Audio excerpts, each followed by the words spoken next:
Okay, here's a question I hope I can just shed a little bit of light on.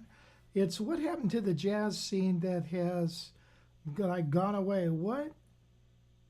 Why has our culture turned away from the beautiful music of the decades past? Baffles me that sophisticated music played by skilled musicians has lost its preeminence as the music of choice for generations. Raised on the music of Nat Cole, Sinatra. Yeah, I'm kind of baffled by that whole thing too.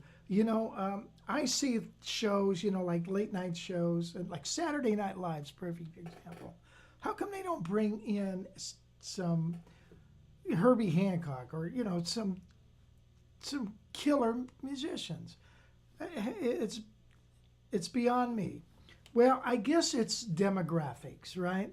So as people get older, and when they're teenagers, a lot of their money it goes to entertainment of music, right?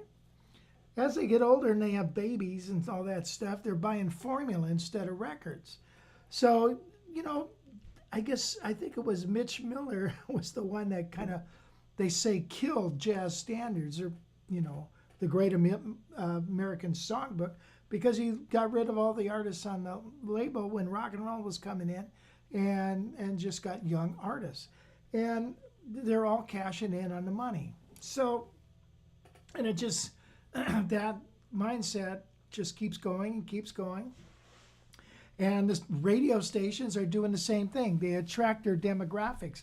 We had a wonderful station in town here that was playing Sinatra and everything, and it was really great. It was amazing.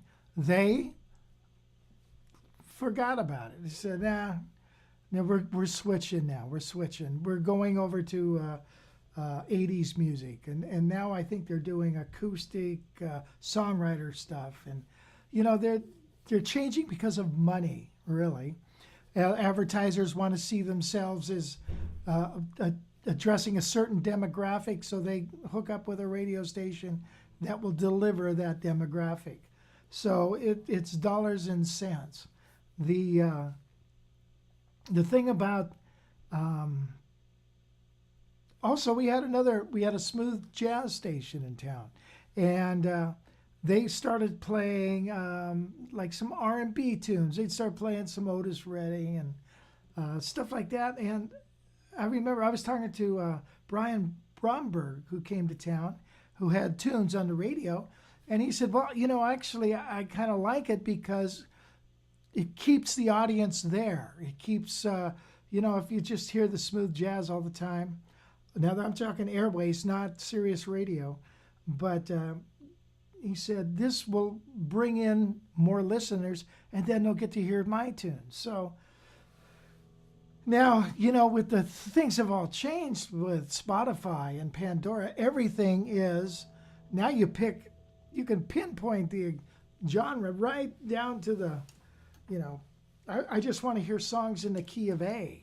So I'm exaggerating, but you get what I mean? And I think that's good and it's bad. It's nice when you can find a radio station that really can mix it up.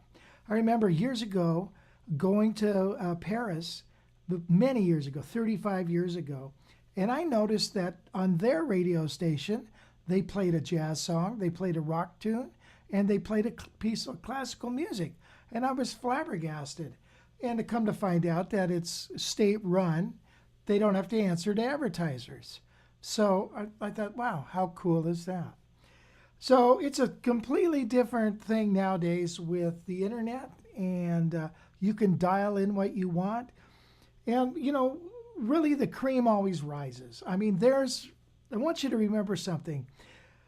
There are skilled musicians playing country, playing pop, playing R&B, playing smooth jazz, playing punk, playing metal.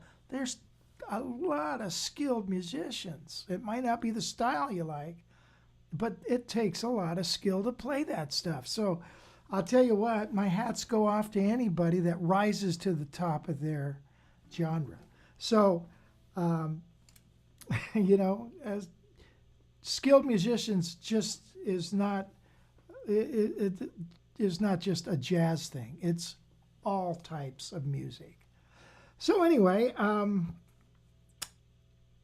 gee, that probably didn't answer your question, but that's it. I think demographics with the advertisers and but now it's a different ball game, man. You can listen to whatever you want, whenever you want, as many times as you want.